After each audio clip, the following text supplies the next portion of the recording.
চট্টগ্রাম বিশ্ববিদ্যালয় দেশের অন্যতম প্রধান শিক্ষা প্রতিষ্ঠান। স্বাধীন মত প্রকাশ, গণতান্ত্রিক চর্চা, শিক্ষার গুণগত মান, শিক্ষার সুষ্ঠু পরিবেশ রক্ষার প্রশ্নে এ ক্যাম্পাস সবসময় বিশেষ গুরুত্ব বহন করেছে। কিন্তু অত্যন্ত দুঃখের বিষয়, গত 30 এবং 31 আগস্ট স্থানীয় সন্ত্রাসীদের দ্বারা ইতিহাসের নারকীয় হামলার শিকার হয়েছে চট্টগ্রাম বিশ্ববিদ্যালয়ের শত শত শিক্ষার্থী। এখনো হাসপাতালের বেডে কাতরাচ্ছেন ইমতিয়াজ, সায়েম, নাইম, মামুন, বাহারুল সহ অনেকেই। মহান রব্বুল আলামিনের দরবারে আহতদের সুস্থতার জন্য দোয়া করি। একই সাথে প্রশাসনের কাছে বিচার বিভাগীয় তদন্তের মাধ্যমে হামলায় অংশ নেওয়া সকল সন্ত্রাসীদের চিহ্নিত করে দ্রুত বিচারের আওতায় আনার জোর দাবি জানাচ্ছি। দীর্ঘ 36 বছর পর চট্টগ্রাম বিশ্ববিদ্যালয়ের কেন্দ্রীয় ছাত্র সংসদ চাকসু নির্বাচনের তফসিল ঘোষণা হয়েছে। শিক্ষার্থীদের মধ্যে নতুন উদ্দীপনা সৃষ্টি হয়েছে। কিন্তু তফসিল ঘোষণার একদিন পরেই এত বড় ঘটনাকে খুব সহজভাবে দেখার সুযোগ নেই।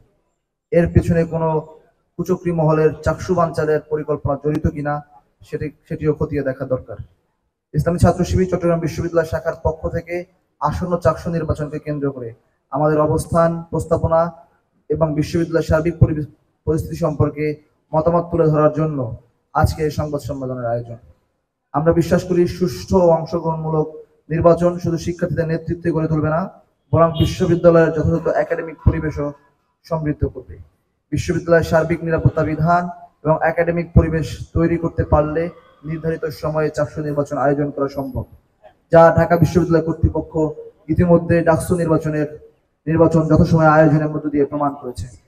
অনেক দূরে হওয়ার কারণে আমাদের একটা বড় অংশ স্টুডেন্ট যারা শহরে থাকেন, তো সেক্ষেত্রে আমার মনে হয় যে বিশ্ববিদ্যালয় প্রশাসনকে এই দায়িত্ব নিতে হবে যে কিভাবে আমাদের শিক্ষার্থী ভাই বোনদেরকে নিরাপদে ক্যাম্পাসে নিয়ে এসে তাদেরকে সুষ্ঠু ভোটের পরিবেশ তৈরি করে তাদেরকে ভোট দেওয়ার সুযোগ করে দেওয়া যায়।